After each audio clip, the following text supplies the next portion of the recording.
Even if there's something good, it's part of my identity to find what's wrong or what's bad about it. What I replace that with is that I am a fierce believer. And so in my mind, I just start saying, I'm surrounded by light, love, adoration, and affection. And all of a sudden, it's like magic. All of a sudden, I think, oh my gosh, my kids, they view me as kind enough that they're willing to ask me to share things with them. My kids love me enough that they want me to go and spend time with them. And so it's like very quickly, in the matter of a few seconds, I have a 180 shift of frame of mind, and I go and I play with my kids, and we had a ton of fun.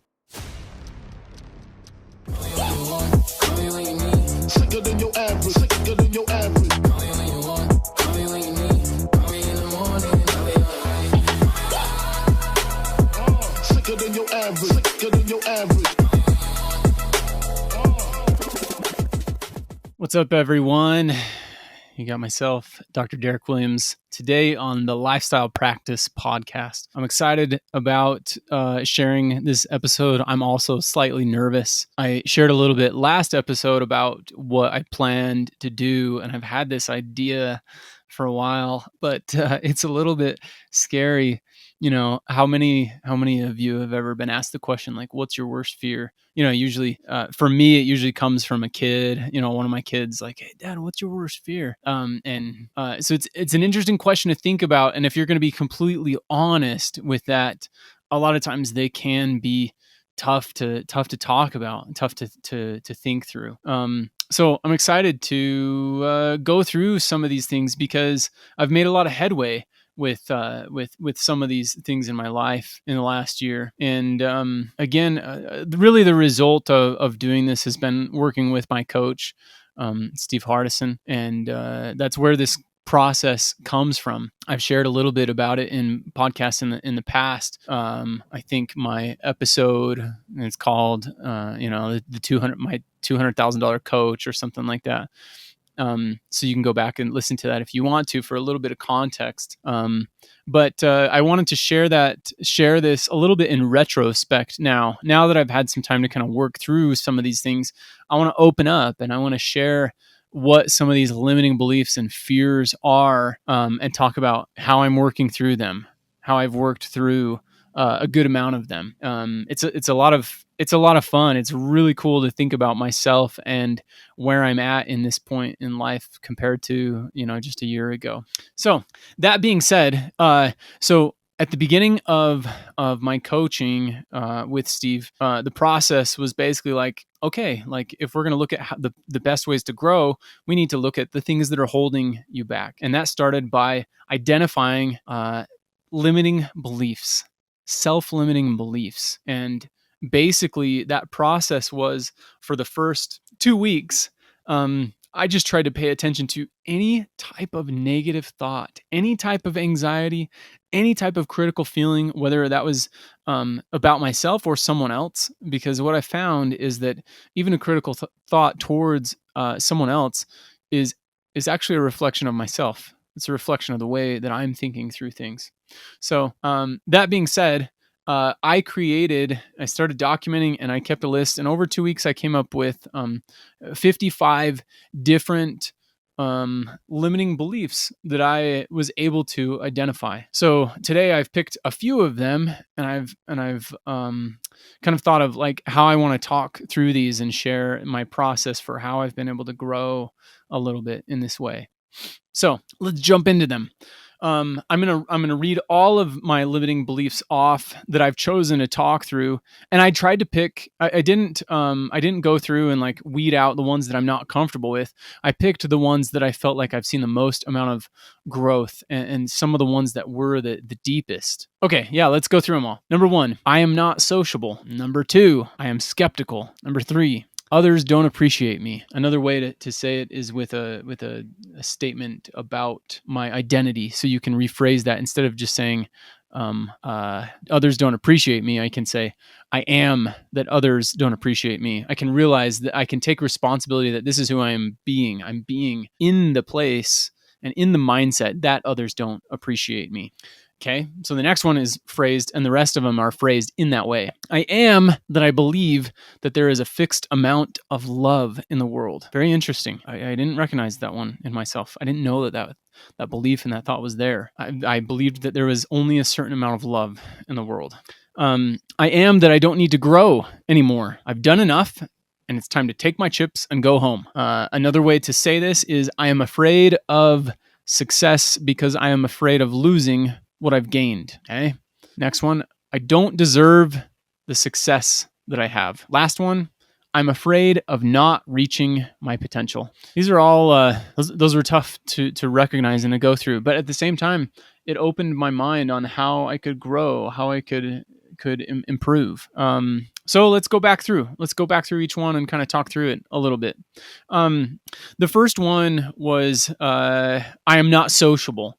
I saw myself in this way where I thought, if I go and I'm around X group of people or around someone that I don't know, that I am not a sociable person. I can't, I can't connect with them if we don't have things in common, things like this. And the lesson that I learned is that this is completely fabricated in my mind. I'm holding myself back. I'm holding myself back based on the thoughts that I have in my head when I'm around certain people. And Steve helped me to see this by giving me some kind of like a theoretical scenario to think through. So he said, give me the name of someone that like you just feel like you can be yourself, you enjoy. And I told him my brother Trevor, and he said, okay, give me the name of someone else that that you get anxiety, you get fed up, you get built up energy you don't want to be around. It makes you agitated and stuff like that. So I'm not going to tell you the name that I said, but I'm just going to say, we'll just say the name John. And so we kind of talked through a theoretical scenario where he said, okay, if I called Trevor on the phone and I got him on the phone and I said, oh, hey, I'm here with Derek, what's going on? And and I hand you the phone. He said, how are you going to answer the phone? And so we talk through that and I think through that. And he says, okay, if I had Trevor in the room, how are you going to feel? How are you going to think, and react to the conversations and stuff? When Trevor tells something, are you more likely to laugh, because it's him? And so I think through that. And then he says, okay, now, what if we did that? We had Trevor in the room. You're enjoying everything. So basically, when Steve reveals or unzips and it's actually John inside, then I start to think, oh man, gosh, well, I thought I was enjoying myself, but I guess I wasn't because this is John inside. It's not Trevor. At that point, I realize it's me. I mean, that was John the whole time. But I was creating in my head what that was. So the idea of it is, we called it Trevorness. And if I can approach people and pretend in my mind that they are Trevor, or think, how would I act around Trevor? Man, it changes the way that I interact. And all that it has to do with is just the way that I feel, the way that I think about myself, how comfortable I feel. And when I can put myself in that space, it just allows me to be more free. I could just be myself, not care what others think about me. And it's really enjoyable. It's been a lot of fun to live in that headspace. So part of this process is once you identify those limiting beliefs, you replace them with new beliefs that you can believe and can get behind. So in this situation where my belief is I am not sociable, what I replace that with is I am deeply connected. I'm connected. I'm part of this race of humanity. I'm part of this life on Earth. And that's exciting. That's fun. I enjoy that. So I believe that. I believe that I'm deeply connected. And if I can remind myself of that, I come from a different place. Another statement is that I am that there is beauty in every being. When I can approach things in that way, I see life in a different way. If any of you are friends with me on Facebook, I've posted a video recently of a guy that I played pickup basketball with in West Dallas, black guy, gold teeth, different, kind of eccentric. And I played with him I went up and asked if I could play with him. He was playing at a park, and I normally would never have done that. But because can come from a place where I am deeply connected and there's beauty in every being, it just allows me to go and play and explore. If you're not friends with me, feel free to send a request, and I'm happy to share part of my life and experiences with you. So the next belief is I am skeptical. I had this idea about myself that I shouldn't be fooled, I shouldn't ever be wrong, and so I need to be skeptical of everything. So even if someone presents an idea to me and I think, oh yeah, this is probably a good idea, I still need to look at the flip side of that. I still need to consider what's the downside. What does that look like?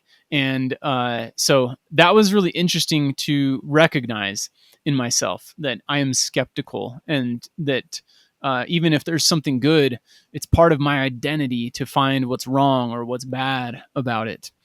What I replace that with is that I am a fierce believer. I believe so strongly. And, another limiting belief I had that kind of goes behind this is I recognized, or Steve helped me recognize, that I believed that I couldn't believe. I believed that it was part of my duty to not believe in things. And so changing that about my identity, that I am a fierce believer, at times it almost feels like my superpower, that I recognize that your belief leads to the way that you perceive the world. It leads to your actions and your results. And so I can evaluate my beliefs thought by thought.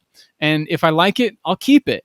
If I don't, and it's not serving me, I'll throw it out and replace it with something else. So I am a fierce believer. Next one. I am that others don't appreciate me. Afraid. I think a lot of the fear probably goes back to like I'm not good enough, or and that's probably maybe like the deeper thing that's behind that. When I think others don't appreciate me, it can be a lonely world that we live in sometimes, in solo ownership. Or for me it was like, I own my practice. I do the real estate, basically handle like all of our finances.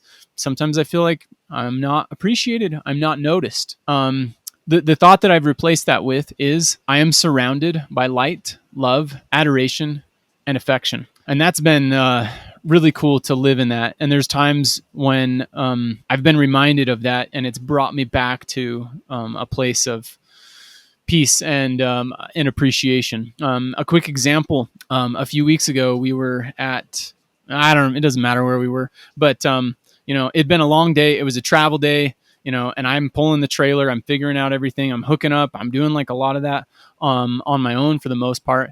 And so it had been a long day. I just wanted to kind of relax and do my own thing. And my daughter was like getting a soda or something, and there wasn't one left that she wanted, and I was drinking the last one. And she said, "Dad, will you share it with me?" And I said, "You can just have it. You can have the rest." I'm like kind of biting my tongue, trying to be kind and patient. So I give it to her, and she does that. And so we move on. And then one of the other kids asked me to do something for them. And I bit my tongue and I did it. And then the kids are like, "Hey, Dad, will you go play Gaga Ball with us?" And in my head, I'm just like, no one even thinks about me. No one thinks about what I've done today to get us where we are, and blah, blah, blah, blah, blah, like pity party, basically. And a little red flag kind of goes off, and I start to realize the thoughts that are going on in my mind. And I start to recognize that limiting belief that I'm not appreciated.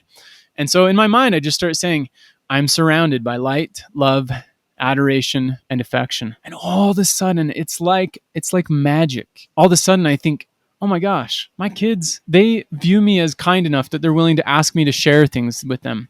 My kids love me enough that they want me to go and spend time with them. And so it's like very quickly, in the matter of a few seconds, I have a 180 shift of frame of mind, and I go and I play with my kids, and we had a ton of fun.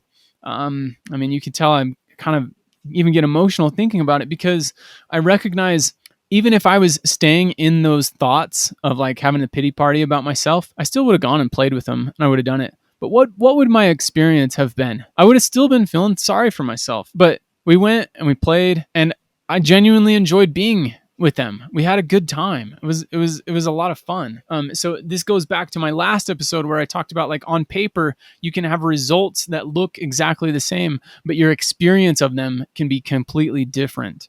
And that's what a lot of this is about for me, is changing my experience, the way that I experience other people and the world.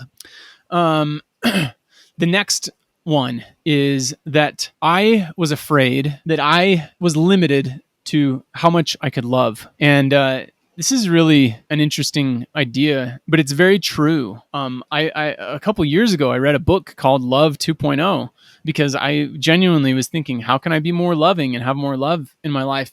And I think I got to the point where I felt like I had a fixed mindset with love. I felt like, there's certain people that are good at loving in life.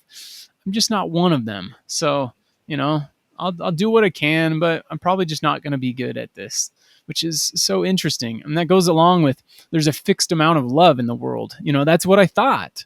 Certain people have a lot of love. I guess I'm not one of them. And what I have replaced that with and how I have changed is I have recognized that when I can strip away all of those critical thoughts about myself and others, that ultimately all that's left is love and compassion and energy and excitement for life. So to get to that point is so fun. And ultimately that's what I believe. I actually believe that if every person on this planet, if you were able to strip away all of those negative thoughts that they have about themselves and others, that ultimately all you would end up with at the core is love. So the statements that I created from that I have been able to believe and to kind of step into there's three of them. I am boundless and unrestricted love. I am free flowing, rapidly multiplying love. I am at my core love. Those statements are completely different than what I've had before. And when I can really live in that space, it just completely changes the way that I experience myself and others. And that's been incredibly fun. There's a lot of these things that I'm talking about, there is no amount of money that can buy you any kinds of these things, these ideas, and this type of growth. It has to come from inside you, and it just takes work, and it just takes practice. Next one, let's see, we've got 3 left. I am that I don't need to grow anymore. I've done enough. It's time to take my chips and go home. my fear is, and this goes along with the next idea too. The fear is I'm afraid of losing what I've gained. And part of the reason I'm afraid of losing it is because I'm afraid that I don't deserve the success that I have. There's times that I felt, we've all felt this, I think another way to say this or phrase it is imposter syndrome. You start to make progress and to get somewhere, and you start to think, oh, do I really deserve this? Am I really, am I a good dentist? Am I this? And so that fear, it was definitely inside of me, that like, I didn't deserve the success that I had. And because I didn't deserve it, it meant that there's a good chance that I could lose it. Oh man, what a hard space to live in that is, to feel like you don't deserve something and that you could lose it, to live in the headspace of being afraid to lose what you have. And that goes along with my a few episodes that I did talking about changing from a scarcity mindset to an abundance mindset. And I didn't think I'd be emotional about this. I feel like I'm living in more of an abundance mindset right now than I ever have in my entire life, and I'm so grateful for it. I'm grateful for the people that are around me. I'm grateful for my clients, my family members. I'm grateful for this country, for all the opportunities. Grateful for my mind. So the statements that have replaced those fears and those self-limiting beliefs are: I am knowledge, wisdom, and infinite growth. I am fully responsible for the success and richness of my life. You remember, I repeat these every day, and I think about them throughout the day. Whenever I have a limiting thought that goes against any of these beliefs, there's almost, because I'm working on ingraining them into me, into my subconscious and all these kinds of things, like there's almost like this little flag that goes up that says, hey, something's off. You've been saying this, but now you just had a thought that was this. I can recognize it, and I forgive myself for having that thought, and then I go back and I repeat those new truths, those new statements of things that I see about myself, and that brings this incredible richness to my life. The last one is one of my biggest ones, maybe the biggest one. And this belief is, I'm afraid of not reaching my potential. It's really interesting. I think I've dealt with this a lot of my life, is basically this feeling of guilt, of like, oh man, I should be doing something more. I should be doing something different. I realized this a few months ago when I was in the car with my daughter. We were on a date, and I was asking her, do you ever think through your thoughts? Like, just think, what are the thoughts that I'm having today? And she said, no, not really. She's 9 years old. And she said, what about you, Dad? And first of all, I was like, wow, that's impressive. She can ask the question. But I thought, and I started thinking through most of my thoughts. Most of my thoughts that dominated me throughout the day were thoughts that started with, I should, or I shouldn't, or should I, or should I not. Those things all in my mind carry feelings of guilt. So there's a quote by Maslow that says, that which one can become, one must become.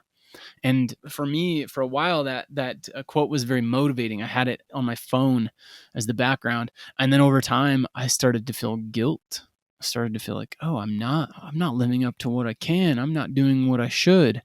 And I have learned to change that perspective, because guess what? There's no such thing as potential. Potential is just an idea. It's just a thought. It doesn't exist except for when we create it in our minds. The same thing with guilt. You can't find guilt anywhere else other than in your mind when you choose to create it. And I have been choosing to create it all of my life until now. So I've been living in a headspace that does not contain guilt. That my statements that come from this are, again, you heard this one, I am knowledge, wisdom, and infinite growth, and I am only this moment. The second line, I am only this moment, is just the idea that, like I said, there's no such thing as potential. I am here, and that's all. All I focus on is right now, right here in this moment. It doesn't mean that I can't make plans, that I can't have goals for what I want to achieve, but ultimately, my success and my value is not predicated on my results. This idea, like I said, of potential, it's not real. It's amazing. Like I shared this a little bit last podcast episode that I shared. When I can change this and I can get rid of that guilt and those feelings of not reaching my potential, I actually end up reaching higher. I am more productive because I'm cutting out all of this bullshit noise that's in my head telling me what I can't do, and why things are holding me back. I just let that I put that aside, and I focus on what I can be, what I can do right now, and I just act in a way that allows me to be more free. Those are the thoughts that I wanted to share with you. I hope that giving you an inside look into my mind and what it's like to be me, how I can work through this. Don't necessarily listen to this and think through these things as far as like, oh, this is Derek's journey. Listen to this and maybe go back and re-listen to it if you need to. Go listen to it as if you are me. Listen to it as if these are your thoughts, or use it as an outline, a guide for how you can possibly recognize these some of these ideas in yourself. What's holding you back? What are some of these thoughts? If in fact you have two choices that can look very similar on paper, but one allows you to live freely and potentially even better results, and the other has you reaching, whatever results those are. But your experience is one of being critical, analytical, feeling anxiety, stressed. Which path do you want to choose? It really can be that simple. It's not easy, but it is simple. And we just make a choice. Just make a choice right now. And you just do that over and over again for the rest of your life. Not going to be perfect. That's not the goal. The journey is the destination. It's practice. A little bit every day. Change a few thoughts today. Those will carry into tomorrow, and so on and so forth. So thank you guys for being with me. Thanks for giving me this space to be able to share so freely who I am. I really enjoy those of you that I've had as far as clients that have allowed me to share some of these things and to experience some of these ways to grow together, because that's played in significantly to my journey. So I'm genuinely grateful. Take care, everyone. Keep pushing and enjoy yourselves along the way. We'll see you next time. Sicker than your average. Sicker than your average.